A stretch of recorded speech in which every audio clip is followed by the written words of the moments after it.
Emetic Imprecations is the second full-length album from Vomitrot, a Trollhättan, Sweden-based death metal band, a trio, and one that focuses on a kind of a pure death metal sound, some bestial death metal, and some death doom in their sound overall.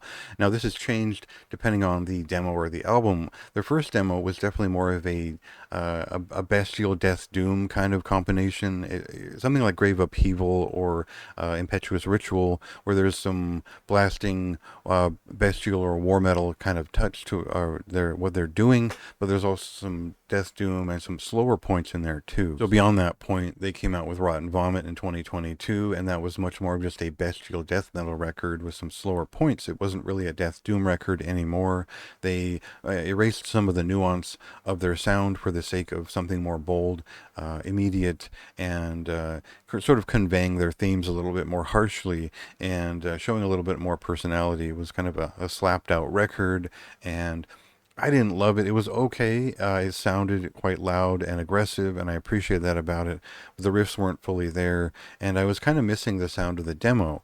And I think that the cool thing that this one does is it kind of splits the difference and finds a happy medium between those two sounds. So we'll get an example of that right off the bat and listen to a song.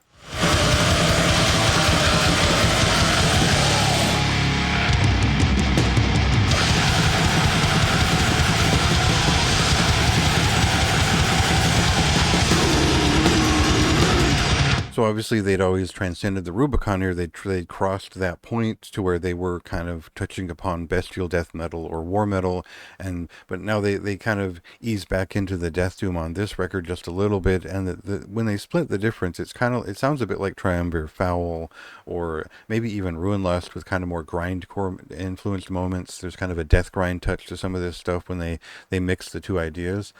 And so it makes for a pretty short but pretty thrilling enough death metal record. There's that incantation-esque atmosphere to it.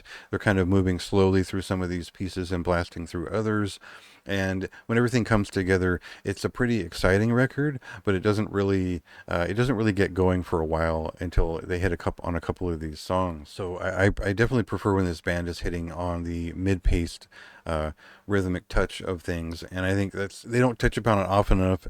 Still, for me, I still think their demo is kind of their best release. If you look at their promotional materials and the band's pictures, they're dressed up like cavemen in caves holding giant bones, and it's hilarious, but it kind of fits to what they're doing. It's not fully unique in what they're doing, but it is well done, and I think that there's points on here where they really hit that hot spot on those mid-paced pieces where they touch upon the doomed side of things, where they really find their impact, and bestial brutality, which throws some exciting change-ups in there along the way. So it's a really simple effect. It's supposed to be very primal and brutal and blunt in what it does, and I think it does that really well. It's a moderately high recommendation from my point of view. I think it's just something that most people will understand, get, and enjoy in the moment, and they'll kind of pass on from it pretty quickly.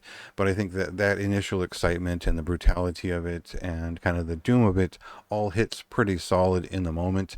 And so the lasting value is up in the air for you unless this is specifically your thing. But I think overall it's something worth experiencing. So pretty cool record, well worth checking out. Give it a chance. It releases on August 24th.